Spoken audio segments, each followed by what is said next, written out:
eu nunca vi um remédio passar por tanta mão de tanta empresa em tão pouco tempo. Todo ano eu tinha que ver a bula de novo, sabe, quem agora era o dono do remédio. Porque em um espaço de 5 anos mudaram 4 vezes. Então, assim, parece que passa a bola. Não, toma, eu não quero isso aqui. Batata quente quente mesmo. Então, a hematina, só para mostrar aqui, antes de mais nada, as formulações, né?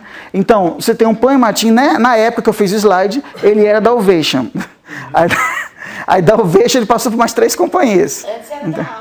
Era da Abbott, então foi Abbott, Ovation, depois foi o quê? Lundbeck, e o Lundbeck passou para quê? Passou para outra. Então o que acontece? Na realidade, o Amin, né, que seria o Pan-Hematin, que o pessoal conhece, porque na realidade o termo, não sei se é pela influência da medicina americana, né? No Brasil a gente fala muito hematina, o nome, né? Porque na realidade nada mais é do que você pegar o Pan-Hematin e traduzir o hematina. E isso na realidade é um grande problema para nós, porque quando você faz a prescrição do remédio, se você não for claro, certo?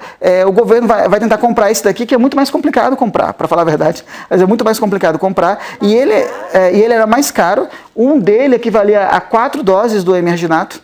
Né? E ele é pior de fazer também, pior de aplicar, porque ele é que você falou que vem preto, o pó vem preto, que a doutora Regina lá da UE falou, não, tá vencido o remédio, não tem remédio mais aqui, tá vencido, que você na realidade tem que fazer uma reconstituição dele, certo, com soro fisiológico e com albumina, preferencialmente, porque ele acaba dando muita flebite, certo? E o grande problema que a gente tem com o Pan-Hematin é que mesmo com a albumina, ele continua dando flebite, então essa é uma das vantagens do emerginato, que o emerginato ele já é uma solução líquida.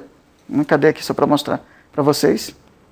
Ele já é uma solução líquida, né? E no caso você usa uma dessas ampolas que você quebra, né? E faz a preparação para o paciente.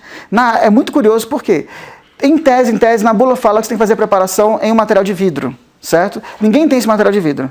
Então a gente acaba fazendo sempre no plástico e não atrapalhou até agora, certo? Mas a recomendação seria fazer no vidro mesmo, para você evitar a deposição do medicamento. Mas a gente nunca tem, então a gente faz mesmo no plástico e está todo mundo vivo até hoje, certo? Mas é aquela história, a recomendação da bula é essa, e tem locais mesmo na farmácia que o pessoal quer ser estrito demais nessa recomendação. O que é curioso é que, assim, ele já vem, que você viu o nome, emerginato, ele já vem com a arginina, né? A arginina dá uma estabilidade maior à composição, tanto é que, na realidade, embora você possa ter flebite aqui, é bem menos. Eu já tive pacientes que já usaram o Pan-Hematin, depois usaram o emerginato, eles disseram, nossa, isso aqui é bem melhor. Porque assim, queima menos, né? Na realidade, você tem que ter muito cuidado com a infusão da hematina. Por quê? Porque às vezes o paciente está comatoso, então você não vai ver ele falando nada, né? Mas na realidade o paciente está mais ou menos acordado, ele fala, ou troço para arder. Eu me lembro bem de uma vez o paciente, ou troço para arder. Aí eu falo, que bom, então está entrando, então o remédio está entrando, certo? E assim, gente, infelizmente, você tem que realmente pegar vasos calibrosos ou pegar acesso central. Por quê?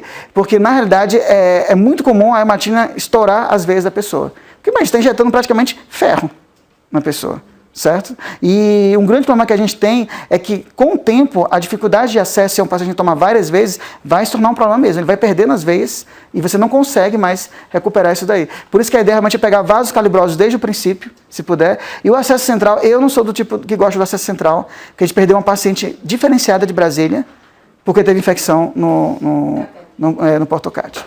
Entendeu? A gente sempre pensa que Portocate pobre não se mistura, né? Que vai pegar alguma coisa no Portocate, né? Mas na realidade ela é uma paciente altamente diferenciada, certo? Casada com advogado, entendeu? Então assim, que lutou muito, conseguiu sair da crise e morreu de infecção no Portocate. Aí é demais, né? Aí é muita tristeza.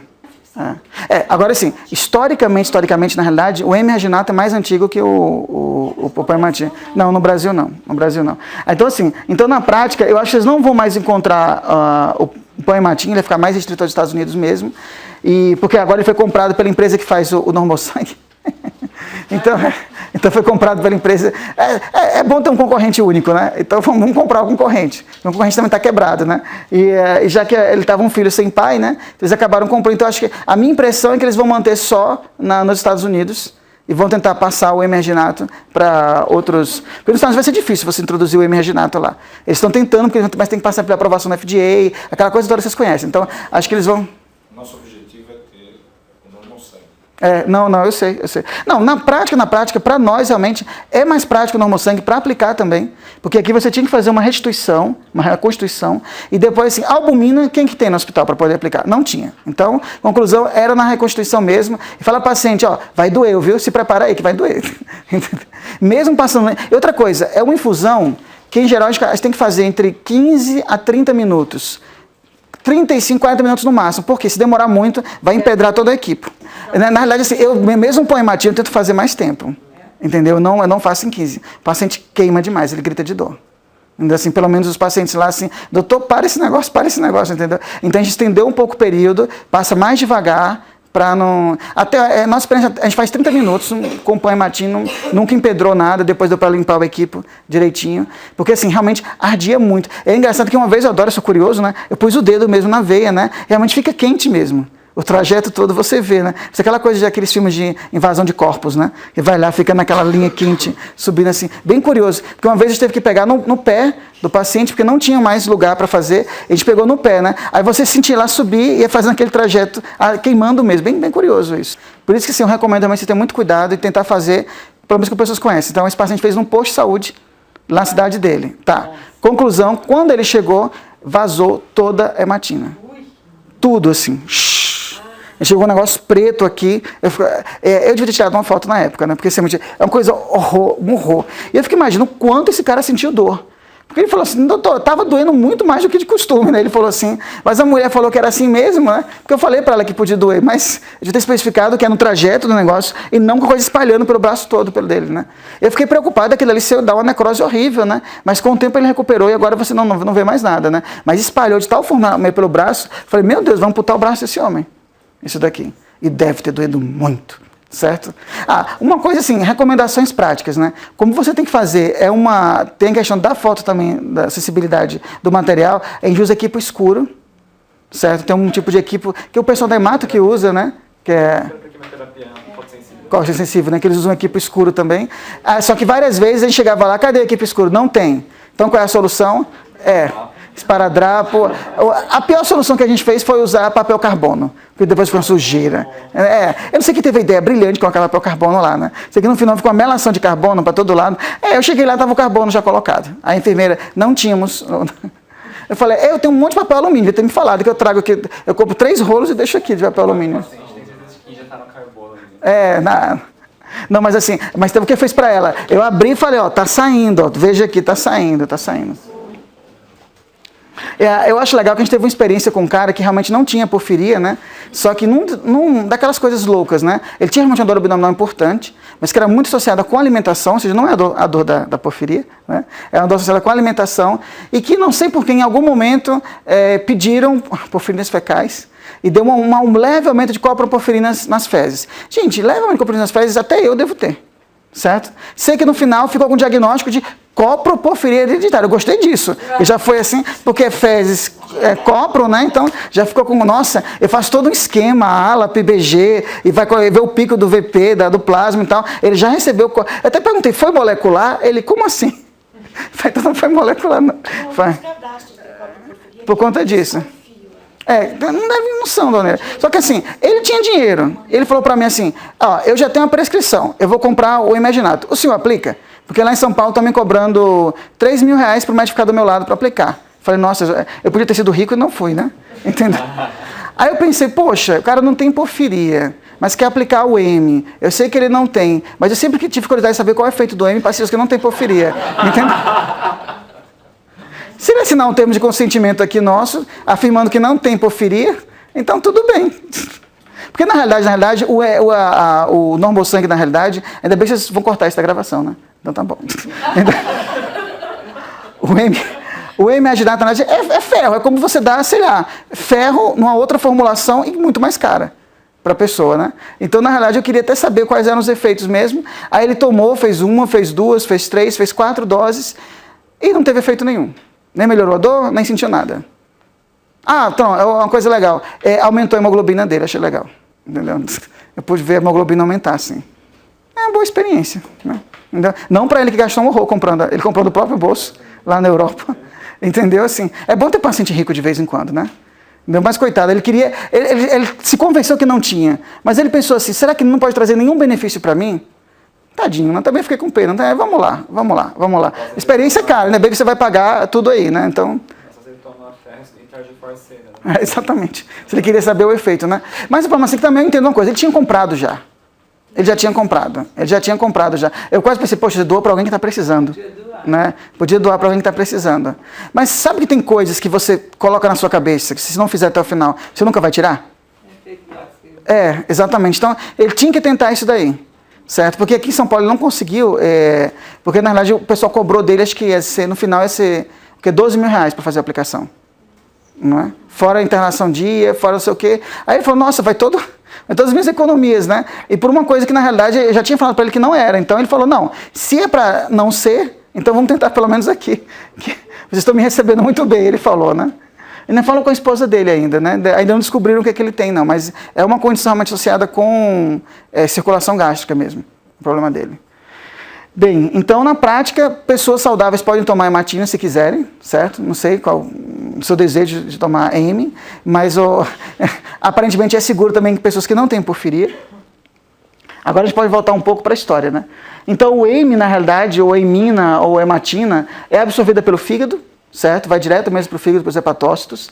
Ela reconstitui o pool regulatório do heme. Então, na realidade, a função não é nada brilhante. Qual é a função do heme mesmo? É você mandar um aviso para a sintetase. Pare de induzir o ciclo. heme está ok. Sinta o heme em você, né? Então, na realidade, o fígado acaba entendendo, a alacetase acaba entendendo que a homeostase retornou, ela diminui sua atividade e ela acaba diminuindo a pressão que ela tem sobre as outras enzimas. E aí você volta ao seu estado de 50% de atividade sem pressão, né? Então, você tem esse feedback negativo sobre a alasintetase, né? Alguns dizem, eu não acho errado não, alguns chamam isso de terapia de redução de substrato. Não deixa de ser uma terapia de redução de substrato, porque na realidade só que no caso não é um substrato, né? Seria a enzima que você diminui a atividade. Seria terapia de repressão de enzima, né? Você suprime a atividade da enzima. Não tanto... Claro, você reduz o substrato porque você vai acabar não formando os metabólitos intermediários, né? As porfirinas e o ALA. Então, rapidamente reduz o ALA-PBG, é incrível. Isso realmente é incrível. Por isso que, geralmente, eu não sei, foi esse caso de Fortaleza agora? Foi ele que estava conversando com a senhora, no caso de Fortaleza? De um paciente que faleceu, aquela que estava grave? Ele é de Sobral.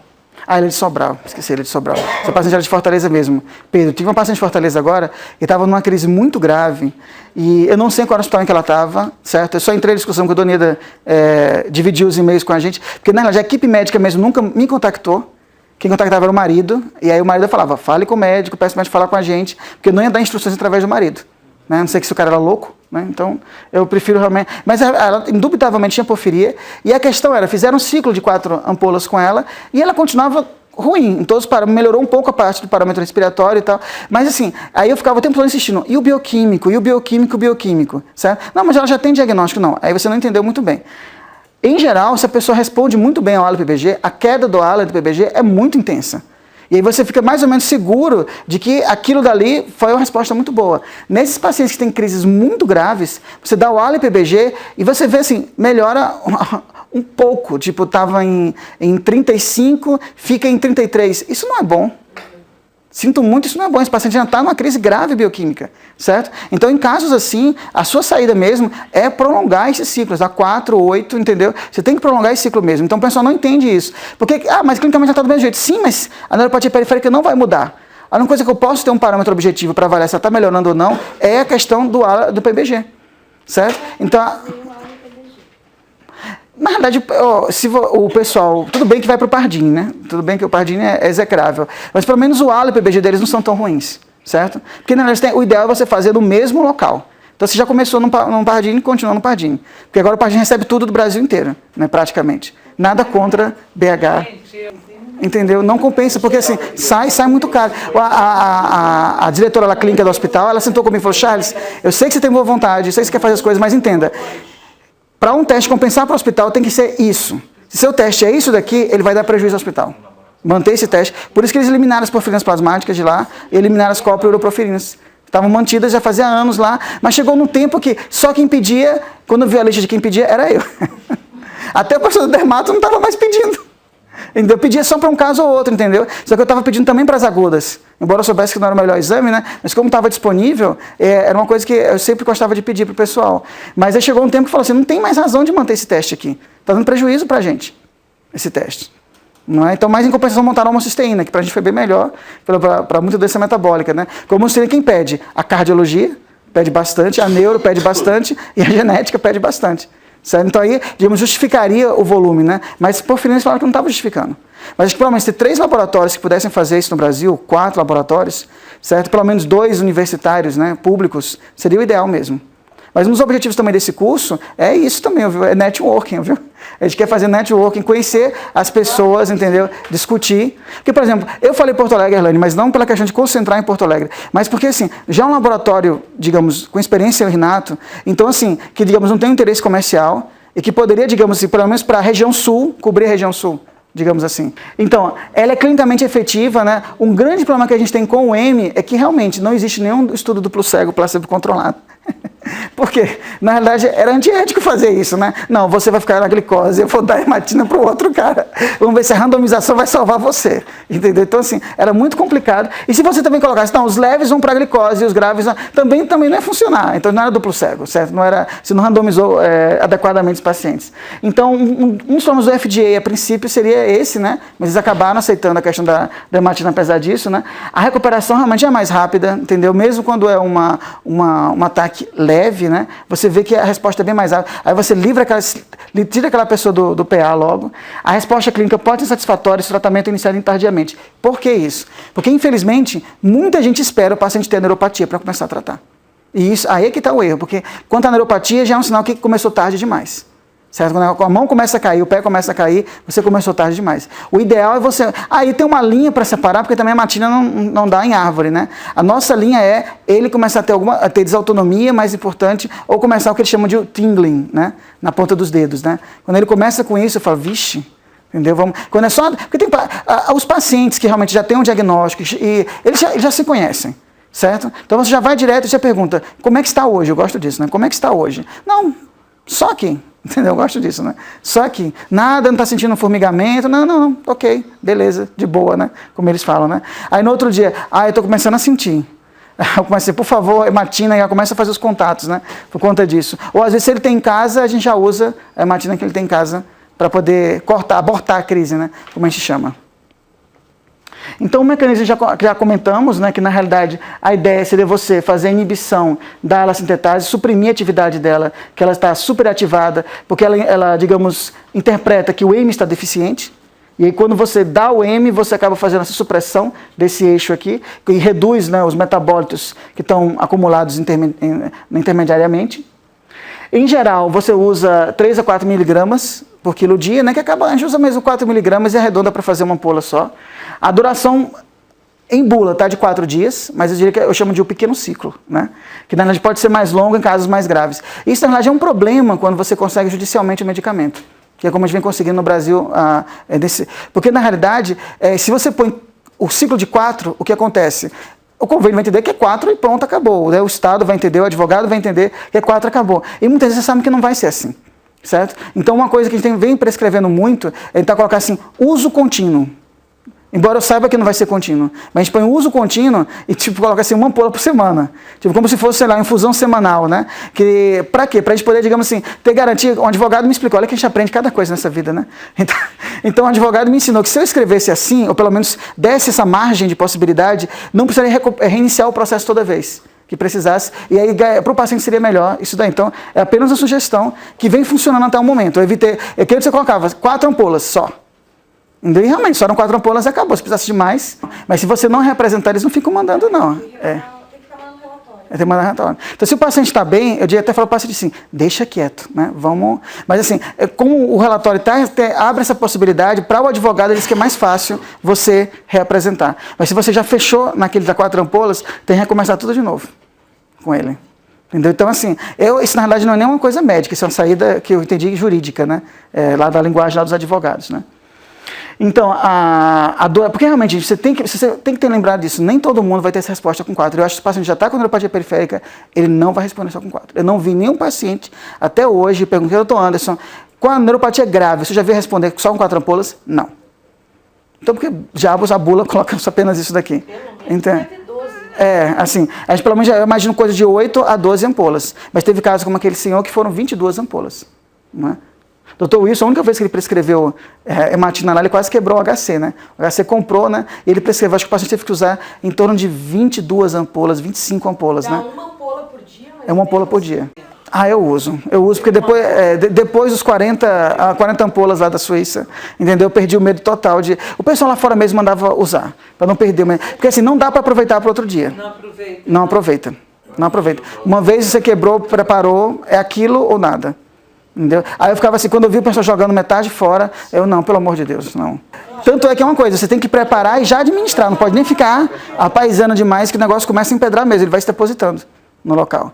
Então quando você vê lá, só tem, virou tudo ficou ferrificado, emificado no caminho. Então não dá, mas você tem que começar já a preparar e já aplicar logo no paciente. O M é rapidamente degradado. Isso tem problema mesmo. O efeito realmente é curto mesmo. Talvez por essa questão de você ter que usar já outra ampola no outro dia, porque ele é degradado rapidamente. Então seria um efeito mesmo de supressão naquele momento, né? E aí, agora alguns pacientes que pelo menos com dores abdominais sem neuropatia periférica, é incrível como eles estão se sentindo bem assim. Então realmente o efeito de repressão é rápido também, porque tipo um dia depois eles já se sentem melhores também. Agora que estão entubados já é outra história, né? Então aqui seria um efeito do M-arginato, né? É um estudo que foi feito com 5 pacientes com ataques agudos, né? O Dr. Anderson fez esse estudo. Então ele usava 3 miligramas, ele usou a dose menor de 3 miligramas por quilo dia durante 4 dias, né? Mas eram pacientes que basicamente tinham crises abdominais recorrentes, esses pacientes, né? Você vê que o porfibrilogênio ele dosa mesmo lá no Texas, né? Ele dosa o sérico, o porfibrilogênio sérico lá, é a metodologia deles, né? Então, era um paciente que estava com porfibrilogênio de 3, né? O outro estava cronicamente elevado em 1,5, os outros mais ou menos ponto de ponto. Coisa que o correto seria 0, né? O valor do normal na técnica dele. E aí o que acontece? Quando você começa, são 4 dias, né? Você vê no primeiro dia, no segundo dia, no terceiro dia, no quarto dia. Você vê que a queda realmente é vertiginosa, naqueles que têm os valores mais altos de porfibrilogênio e ALA, né? E você vê também, mesmo os que têm menos, você vê que a queda também acontece. Agora repare que depois alguns atingem um platô e raramente normaliza, né? Raramente normaliza. É por isso que, mais uma vez, quando a pessoa fala, não, eu tive várias crises, aí você dosa o ALA e o PBG, indetectável. Espere. O paciente que tem mesmo porfiria, mesmo tomando hematina, nunca normaliza, como é que esse indivíduo aqui diz que tem e é 0, é indetectável o valor dele. Então, isso é um prova que realmente é um diagnóstico bioquímico, ALA e PBG. Assim, no início do ataque, assim, está extremamente... se eu não tivesse dormido essa noite, eu teria colocado a foto. Amanhã eu trago a foto, hoje eu não vou dormir. Amanhã eu trago a foto. Porque eu preciso colocar a imagem para vocês verem como é que a imagem, você vai vendo o fading da cor com o tratamento. Assim. Não é o ideal é você quantificar. E a gente vai quantificando em paralelo. Só que como a gente tem que terceirizar a quantificação, ela nunca chega a tempo. Então a gente vai dosando, por exemplo, a cada 4 dias, fazendo nova dosagem de urina e vai avaliando o paciente. Certo? Então, assim, é complicadinho, o pessoal não gosta, não. Mas eu acho que isso é mais racional do que você dar, assim, também, a acompanhar, ou esperar que na neuropatia periférica vai ser uma resposta, que não vai ser. Agora, o que acontece muitas vezes é a pessoa acaba saindo do respirador. Que eu já acho uma resposta, assim, interessante. Entendeu? Maravilhosa mesmo. Mas, às vezes, isso não vai acontecer. Porque, na verdade, a ideia é o quê? Eu quero baixar esses metabólitos porque eles são tóxicos. Eles são neurotóxicos, então só vai dar chance para o nervo recuperar se eles não estiverem mais sendo atacados por isso daí. Quando você faz o estudo do camundongo, né, o camundongo, a neuropatia do camundongo é grave mesmo. E você vê que realmente vai destruindo mesmo o axônio e a bainha de melina nessa doença. Em geral, o ALA é bem estável nesse ponto. Certo? O PBG tem um problema da fotossensibilidade, o PBG é mais instável que o ALA. Tanto é que o ALA acaba sendo um bom metabólito. O problema é que temos que lembrar alguma coisa. Às vezes o ALA ele demora mais para cair. O PBG ele cai bem mais rápido que o ALA, certo? Então você também tem que lembrar desse problema, né? O PBG cai bem, então o ideal realmente seria mesmo dosar os dois, ou na falta o PBG, que seria o metabólito. O ALA é muito bom, às vezes, para um paciente que já teve crises, que nunca foram documentadas, e que você quer rastrear aquele paciente. Ali, raramente o PBG vai estar aumentado, se for uma crise passada, mas o ALA continua a aumentar nesses pacientes. E é bom lembrar que algumas, como a coproporfiria e a porfiria variegada, o PBG ele normaliza muito rápido. Então, às vezes, o que você só tem aumentado mesmo é o ALA nesses pacientes. Então, a prática atual, né, vem na realidade, de um consenso, né? Na realidade, tudo que é baseado em consenso tem um grau de evidência muito baixo, né? Mas era baseado num consenso reunido de experts americanos, né? Esse não é o consenso americano que a gente está usando, né? O europeu também tem um consenso que para se bater em muitos casos, né? É que, na realidade, os europeus, por exemplo, eles são mais abertos à questão de você usar o M profilaticamente, né? Em algumas situações. Os americanos usam, mas não gostam muito, até porque o pomatinho é mais complicado, né? Então, a imatina usualmente deve ser utilizada sem trial de glicose, explicando isso daqui. Eles acham que, se você vai esperar para ver se a glicose vai fazer efeito num paciente que já está grave, você, na realidade, vai estar piorando a eficácia no final do tratamento. É que lá é diferente, lá você pede a imatina e ela chega no outro dia, certo? Na nossa realidade, não vai chegar no outro dia. Então, você vai ter que fazer a glicose de qualquer jeito. Então, que muita gente não entende essa frase. Por que sem trial de glicose? Qual é a taxa de infusão de glicose que é recomendada? O pessoal coloca você tentar fazer 400 gramas, né, solução soro fisiológica 10%, né, só que aí vem aquele problema, você pode piorar a hiponatremia do paciente, certo? Porque às vezes você vai colocar muitos volumes, você pode piorar a hiponatremia do paciente. Então aí o que eu falo muito com o pessoal, assim, é por isso que eu acho que a glicose não é, assim, a grande resposta. Então a gente acaba assim, não podendo fazer demais, por medo de piorar a hiponatremia e piorar outras coisas do paciente. E na prática, o que eu recomendo muito ao pessoal é tentar fazer, já que ele não está se alimentando pela boca, muitas vezes estão entubados, né? É você tentar passar fazer pela sonda mesmo. Entendeu? Tentar, via oral. E aí você tentar passar carboidrato ou mesmo glicose, se você puder nesse momento. Dia ou mais até, né? Eu geralmente tento fazer mais. Ainda mais se a evidência de conseguir a imatina vai demorar ou não. O problema é aquela história, você induz uma hiperglicemia no paciente. Que eu sei que não é uma coisa boa, depois que eu ver essa aula do intensivista, eu vejo de cabelo em pé. É complicado. Agora vocês entendem por que a frase é essa, sem utilizar a glicose, né? Então, por isso, eles... Só que assim, eu não sei, tem que fazer um guideline para o terceiro mundo, né? Então, não tendo a imatina, vamos ficar fazendo esse serviço de louco, né? Usa isso, corrige isso, avalia aquilo dali, que realmente eu acho que é mais complicado. Agora, essa ideia de combinar com a insulina, tudo bem que ainda está tentando... É que nos Estados Unidos, assim, fica toda hora na página da Associação de Porfiria Americana. Por favor, sejam voluntários, tem um novo estudo. Vão para Utah, vão ver os Mormons lá. E aproveitem e doem suas amostras para o estudo que eles estão fazendo, que é a combinação da insulina com a glicose. Entendeu? E realmente o efeito bioquímico é sinérgico. É interessante isso. Parece uma coisa de louco, né? Você dá, né? Mas é um efeito sinérgico mesmo. Certo? Eu acho interessante isso. Só que assim, ainda não tive coragem de fazer, nem consegui nem convencer o povo. Também, né? Tá bom. Mas com esse objetivo, mas não tipo um tratamento ao mesmo tempo, em conjunto. Eles apresentaram agora mais um trabalho desse grupo de Utah, né, que eles têm uma tradição forte em porfiria, mais porfiria cutânea, mas eles trabalham também com porfiria aguda nessa parte bioquímica. Então eles estavam com esse trabalho e então eles usaram em alguns pacientes, assim, tipo N igual a 3, N igual a 4, né, e eles viram realmente uma ação cinética mesmo. E você tem evidência, mas aí pela ativação da PG1 alfa, né, PG1C alfa, que você acaba, digamos assim, contribuindo mais ainda para reprimir a ala-sintetase, mais do que só a glicose, certo? Então, na prática, a gente acaba fazendo as duas coisas para o pessoal. É que eu acho que eles colocam a questão da EV por ser mais rápida a disponibilidade, mas não tem nenhum trabalho comparando, não. É isso que eu falo, gente, quando a gente fala muito de glicose, o pessoal lá fora ri da gente. Porque assim, a glicose, assim, já passaram da glicose há muito tempo, né? Então eles não estão discutindo essa questão da glicose com a ninguém vai fazer um trabalho comparando, né?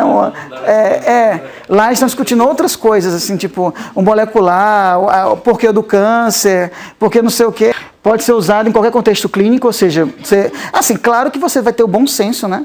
Se é um paciente que você conhece. E o paciente, gente, ele tem um bom senso. Tanto é que tinha um funcionário, não é bem que tem um funcionário do HC. No funcionário lá no HC, sempre tem um paciente com uma doença. Então tem uma PIC-B, tem outro que tem Friedreich, né? Eu gosto por isso.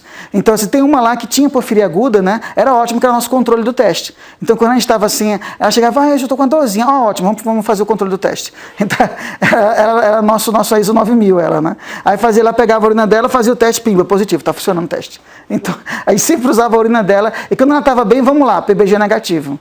Bem. Ou seja, às vezes ela tinha uma dorzinha, mas ela sabia qual era a grande dor, e então ela sabia conduzir. Então não é toda hora, eu estou com uma dor, eu vou tomar imatina. Não é isso, né? Então a ideia realmente é você ter o bom senso, e o paciente também se conhecer, de quando que ele pode, digamos assim, evitar. Por exemplo, não está com essa dor leve, pode ser o pronúncio de alguma coisa? Pode. Vamos tomar as medidas, aí sim talvez a glicose tenha um efeito. Entendeu? Talvez fazer só um soro de glicose. Já está no hospital mesmo, ela trabalha lá, né? Então tomar um soro glicosado, né? O povo adora soro glicosado, né? Tem um efeito assim fantástico, soro glicosado. Inclusive na gestação, engraçado, ninguém me fez essa pergunta, né? Se na realidade você poderia, se o medicamento tem uma coisa teratogênica, já que você pode ter mulheres com ataques durante a gravidez, né, mais no primeiro trimestre. Não, ele não é teratogênico, certo? Até porque é M na realidade, né? Então, na prática, na bula, eles não recomendam usar na grávida. Pelo menos a vantagem nossa é que todas que engravidaram com a gente estavam tomando hematina já. Inclusive, foi no geral no final do ciclo, né? Aí eu falei assim, doutor, eu tô sentindo umas coisas, eu acho que eu tô grávida. Eu falei, nossa, você me conta agora que terminou a última dose da hematina. Aí eu até brinquei com o pessoal do Hemocentro, se o menino nascer com a cara de ferro. Aí todos assim, nossa, o pessoal do Hemocentro ficou assim de cabelo em pé, né? As minhas não dormiam. Eu falei, gente, calma, tranquilidade, né? Aí quando a criança nasceu, eu mandei a foto pro pessoal de lá. Tá vendo? Não nasceu com cara de ferro, nem com a cara do equipo, né? Na prática, eles recomendam realmente a questão do cuidado no primeiro trimestre, mas a gente já teve várias mulheres que engravidaram no primeiro trimestre, estavam grávidas, faziam um ciclo que a gente não sabia, nem ela sabia que estava grávida. Ela desconfiou, mas não nos contou, né? Isso é comum no Brasil. Agora mesmo a gente já passou por umas 8 gestações já, entendeu? De deixar cabelo em pé, mas felizmente todas deram muito certo. Algumas tivemos que usar hematina, outras não usamos, outras usamos depois, no final da gravidez. Uma teve crise depois, um mês depois, certo? Mas essa, na verdade, ela usou hematina no momento do parto, mas não seguiu a recomendação de fazer o follow-up dela depois. E ela não dosou e um mês depois ela voltou a apresentar sintomas. Então tem isso aí também. E nesse momento, ela vira da obstetrícia, né? E como são pacientes todas de fora de Ribeirão Preto, o que acontece? Aí a nossa comunicação é com a obstetra. Aí tinha um obstetra lá todo holístico, queria fazer parto na água, queria... Entendeu? Eu falei, olha, eu acho que isso é muito importante mesmo, entendeu? Mas o caso dela, acho que não é mais indicado, não. Entendeu? Vamos estressar o mínimo possível essa mulher, certo? Vamos tentar facilitar o processo para ela. Inclusive, até mesmo passar um soro glicosado para ela, entendeu? Ter esses cuidados. Essa é uma situação que, por exemplo, fica a dúvida. Faz cesárea ou faz parto natural? Um paciente como esse. Eu, do ponto de vista metabólico, acho que a cesárea estressa mais, embora as mulheres prefiram, né? Mas você tem uma cirurgia envolvida, você vai ter cicatrização, você vai ter, então assim, a gente acaba sugerindo, se possível, um parto normal, mas para não estar com anestesia, com hack, essas coisas, né? Mas não. Você foi cesárea, Juliana? Foi, né? Cesárea é uma violência contra Deus. Você tem que usar... tem que usar um parto normal, entendeu? Lembrar a condição de Eva que sofreu. Não, mas alguns me disseram isso mesmo, que a ideia é essa daí mesmo. Não, mas assim, muito renato metabolismo, a gente vê que a cesárea traz mais problemas do que o parto normal, certo? Porque você acaba sendo mais demanda energética, mais do que o parto normal. Mas assim, tudo se ajusta.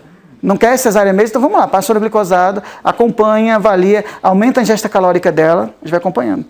A questão é encontrar um obstetra, um ginecologista que realmente assuma o caso, certo? Que não fuja correndo. Quanto à questão da albumina, já discutimos, na prática aqui nunca fizemos. Aqui é um caso interessante que, na verdade, já vai entrando um pouco na outra aula das mulheres, né? Mas para você mostrar um caso de uma mulher que a gente usou o GNRH, a gente não, o Dr. Anderson usou o GNRH. A gente tem alguns casos nossos também que a gente acompanhou, só que a gente não teve esse controle tão bom como ele fez, né? Ele foi avaliando a questão dos ataques por mês nesses pacientes e foi avaliando o controle. Essa é uma situação que a gente vai discutir à tarde, sobre mulheres com ataques crônicos, geralmente associados com período menstrual, perimenstrual, pré-menstrual, né? É uma situação especial e que realmente a gente tem que ter um plano B para essas mulheres. Só usar um ciclo de hematina não vai funcionar com elas. Então a gente vai discutir à tarde isso daqui, né? Aqui é o efeito do hemiarginato, né? Então aqui, ó, quando ele usa... Aqui seria a ideia de você tentar usar profilaticamente a hematina. Então, qual foi a ideia? Aqui era toda vez que ele tinha um ataque, ele usava a hematina, né, no paciente. Teve vários ataques ao longo de um ano. Cada ataque era isso daqui. E aqui é a duração do ataque, né? Quanto maior a barrinha, dura mais tempo. Aqui foi quando foi feito o diagnóstico. E aqui foi depois que ele começou a usar 2 vezes por semana. Ele usava semanalmente 2 doses do normosangue, né? Uma no começo, passava 4 dias e usava. E o que foi acontecendo? Os ataques foram espaçando até que ele parou de ter ataques. E aí você pode suspender o medicamento. Claro, aqui no Brasil eu jamais conseguiria fazer isso, né? Porque eu fico imaginando quantas ampolas ele usou para fazer esse estudo. Mas porque, na verdade, não, estudo sim, mas sai mais barato fazer o tratamento profilático do que... Faz, não. Eu concordo, mas o problema é que aí o governo lhe devolve e diz assim, não tem nada escrito de profilaxia. Na realidade, tem 2 guidelines que falam no finalzinho, então eu pego o guideline e mostro para ele. Eu mostro a última frase. Atualmente, minha conversa com juízes vem sendo muita... Tem que dizer que é profilaxia. Se não disser, tu tem um paciente doente. Eles vão querer provas, eles querem literatura médica. Agora a coisa está assim. Não, em São Paulo a coisa está assim, eles querem literatura médica. Cadê o artigo que prova que é para fazer isso daqui? O artigo fala, a bula fala que é 4 dias. Entendeu? Tem juiz que nem liga para isso, entendeu? Mas tem outros que vão... O juiz não, acho que é um advogado. Isso aí não tem publicação, não? Esse trabalho, ele assim, publicar, ele nunca publicou, certo? É um grande problema que nós temos, assim, porque ele mesmo fala, Charles, é um caso só... Foi o Dr. Anderson, lá no Texas, onde a gente fez o treinamento lá com ele, esse período, né? Então, na realidade, o grande problema é que você teria que juntar os caras... É que, assim, em porfiria há um... Não é só o oceano que separa os Estados Unidos da Europa, né? Há toda uma filosofia de vida que separa. Então, o que acontece? A gente não consegue reunir o povo dos Estados Unidos com o povo da Europa para sentar e escrever uma coisa que ajude a todos. Todos lá, se for perguntar, todos fizeram algo parecido com isso. Mas eles nunca sentaram e tentaram escrever isso como uma recomendação. Qual a justificativa deles? Não é no estudo controlado, não. Eu falei, gente, mas a experiência de vocês, certo? Mas depois, aí vem de novo outro problema. Isso para eles é uma coisa que já passou, eles não têm preocupação mais com isso. Eles estão agora preocupados em analisar o efeito bioquímico a longo prazo de não sei o quê, ou a mutação tal que resolve não sei o quê. Então, isso para eles, tratamento para eles é uma fase que eles já passaram. Porque seria uma coisa interessante essa questão daí, porque tem evidência, assim, e se a gente fizer personal communication com outros na Europa, eles vão também falar, o pessoal da Suécia não teria problema, o Dr. Deibar não teria problema em ser citado como personal communication, certo? Então, essa é uma coisa que era importante. E só lembrando que isso vai ser mais a exceção, gente. Não vai ser a regra. Isso aqui é a exceção. Excepcionalmente. No guideline europeu, que não é bem um guideline, mas o pessoal que fez umas recomendações europeias, eles escrevem isso ao final. É a única frase que eu tenho que eu posso, às vezes, mostrar a prova de onde veio a especificação. Então, porque eles escreveram isso, mas eles nunca detalharam. Por exemplo, como é isso dessa frequência? 1 vez por semana, 2 vezes por semana... Entendeu? Agora, o interessante é que foi realmente nesses casos... Agora sim, a gente tem experiência também que isso falhou. Sim, só um detalhezinho. Para quem não sabe, foi-se tentado fazer reposição enzimática com a porfiria aguda intermitente. Foi tentado fazer. Inclusive, foi a mesma empresa que criou a reposição para leucotriofia metacromática. A enzima funcionava que era uma beleza, assim, pelo menos bioquimicamente, entendeu? Só que os pacientes não melhoravam clinicamente. Mistério. Entendeu? A fase 2 fez a reposição enzimática e ir para o beleléu. Isso é isso que eu acho estranho, né? Por que eles não investiram mais para descobrir? Porque, entenda, você dava a enzima, você baixava o PBG, certo? Baixava o ALA, mas eles continuavam com as dores. Eles não colocaram casos graves, não. Eram mais pacientes com dores abdominais crônicas, né? Porque eles tinham até aquela questão mesmo de avaliar os parâmetros. E os pacientes não referiam melhora. Ou seja, alguns que tinham sintomas autonômicos não estavam... Ou seja, isso talvez sugira que o próprio M talvez tenha um efeito também. Certo? Talvez o próprio M também tenha um efeito. E que, na realidade, a ideia seja mais não repor a enzima, mas suprimir a sintetase. Ou seja, a impressão que se teve desse estudo foi de que o grande problema na prática não é a deficiência da enzima, mas sim o estresse que ela tem aumentando o ciclo e a produção dos intermediários. Então, você mesmo repondo a enzima, você poderia corrigir aquele problema inicial, mas a bagunça que estava geral você não conseguia corrigir. Então, seria um outro ponto a elevar. Eu acho que deveriam ter ido à frente, pelo menos para entender por que não funcionou. Certo? Não apenas não funcionou, adeus. Né? E a empresa tem todos esses dados, que é essa empresa dinamarquesa que fez. Só que eles nunca publicaram nada. Entendeu? E se associasse isso com o EM, né? Era uma pergunta. Né? Era uma pergunta. Mas assim, acho que o pessoal... Porque essa reposição enzimática é uma coisa cara. Entendeu? Então, acho que assim, como eles viram que na fase 2 eles acabaram parando e assim não foram mais à frente, nem tentaram a fase 3, nem tentar... Eu acho que esse é um dos problemas com esse tipo de estudo. Se a gente entendesse por que não funcionasse, porque não funcionou, talvez a gente tivesse mais insight sobre a doença. Isso para mim, na verdade, é uma grande curiosidade. Eu queria realmente ter entendido por que o negócio não funcionou. E a gente teria muito insight sobre a doença.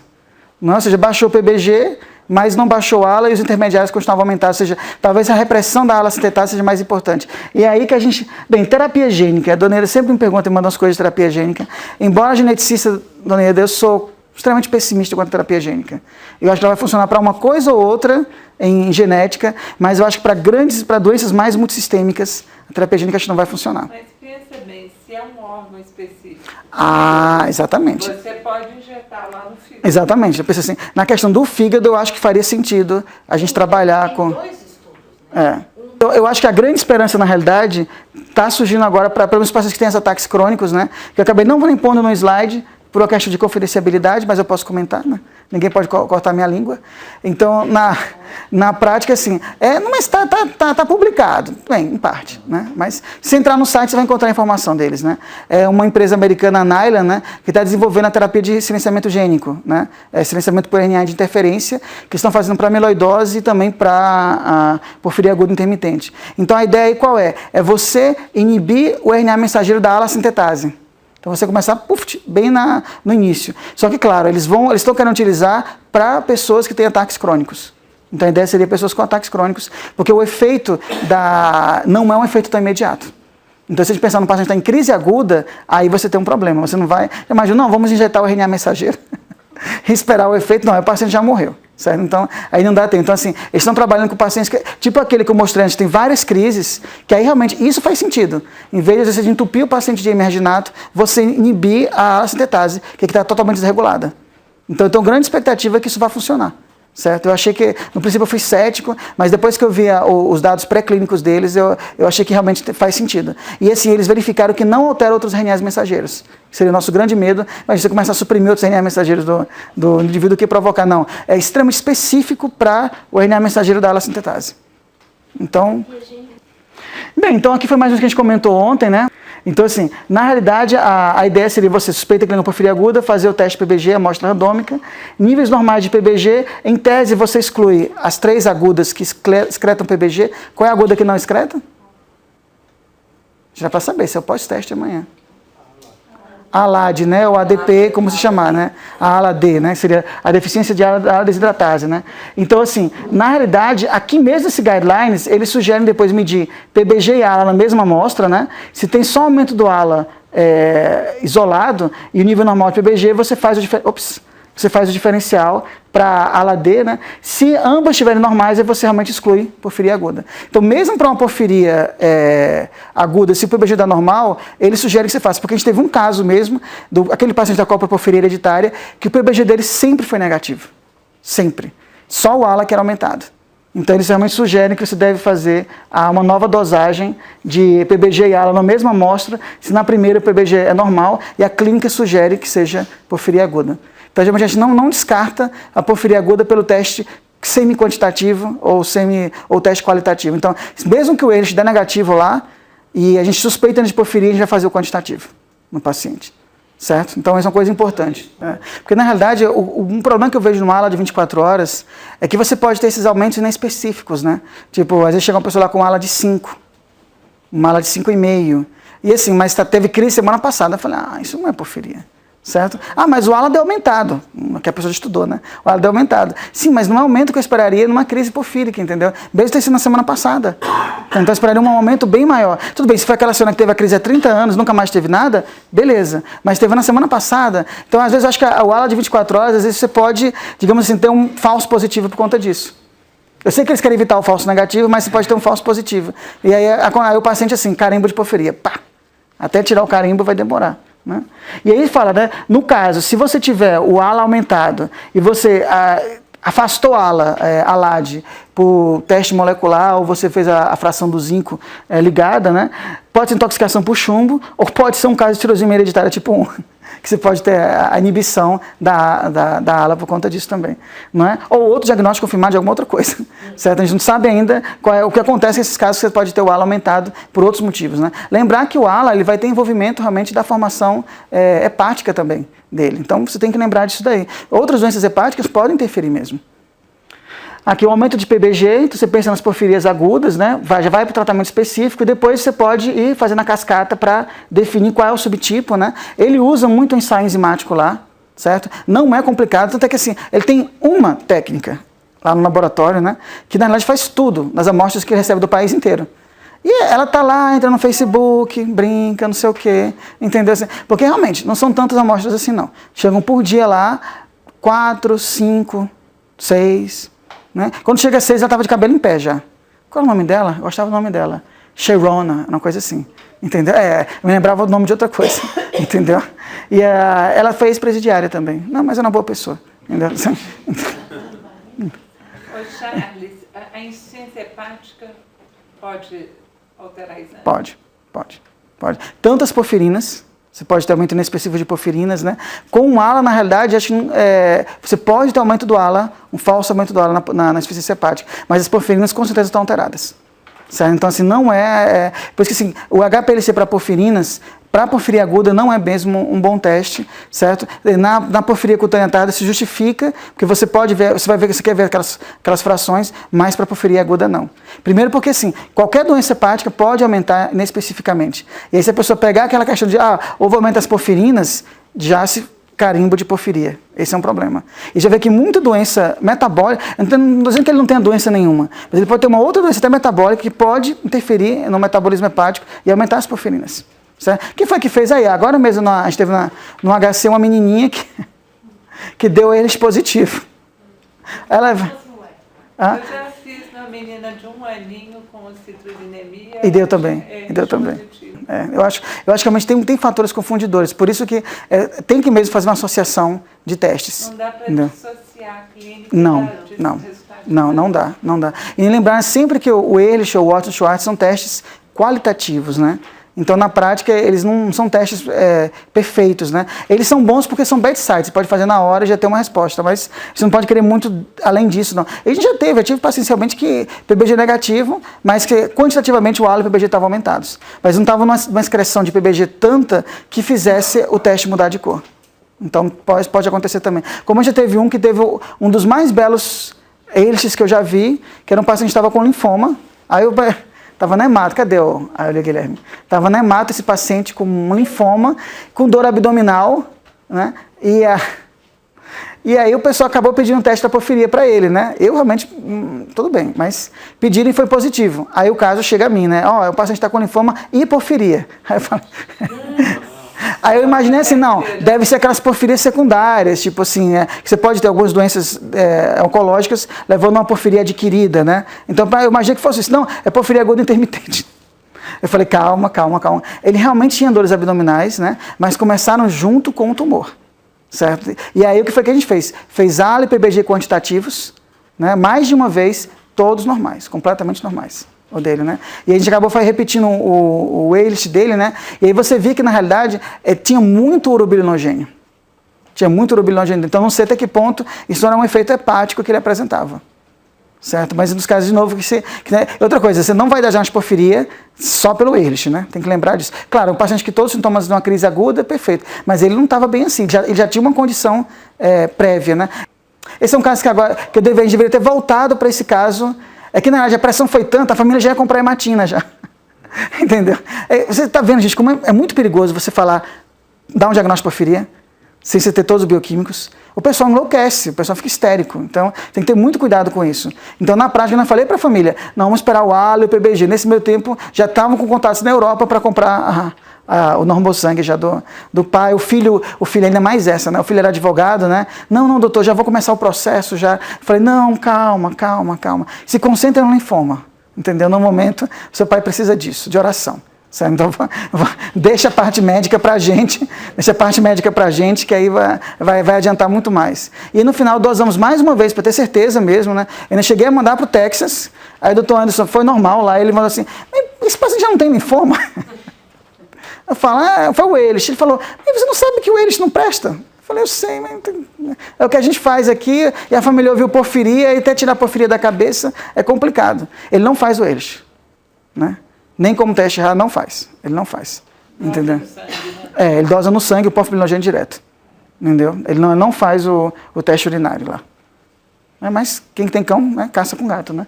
E eu ainda acho que o Ehrlich bem feito é um bom teste. Você faz in-house, né, faz no seu hospital, eu acho que é um bom teste para screening mesmo, né? Especialmente, é claro, eu não entendo muito bem se na hora que o pessoal pensou demais, né? A dor abdominal, vamos excluir, fazer todo o diferencial de dor abdominal no paciente, né? E aí tinha esse teste no hospital, que você pede pelo computador, pim, né? E aí vem, faz, aí acaba dando problema, né? Na hora de interpretar o teste. Então, esse é o cuidado que a gente deve ter com esse... O ELIS não vai dar diagnóstico, mas, assim, num caso com a clínica compatível, uma crise desautonômica, neuropatia periférica e tal, você não tem muita dúvida. Mas num caso como esse, que estava assim, ele vinha caminhando, eu estou sentindo uma dor abdominal. Complicado. Certo? Acho que alguma dúvida?